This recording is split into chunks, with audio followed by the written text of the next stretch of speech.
Hey everybody, so much flooding here in West Michigan. Probably is in a lot of places, but this is just usually a little creek. Sometimes it's even dried up.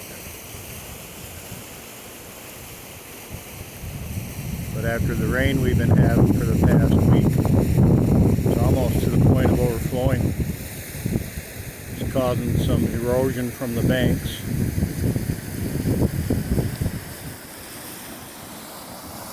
Right here,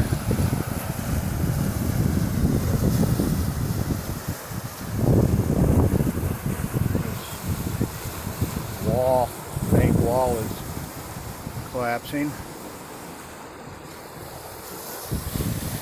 Power of water, what we were given on this earth for natural use, power or whatever. Water, wind, and the sun.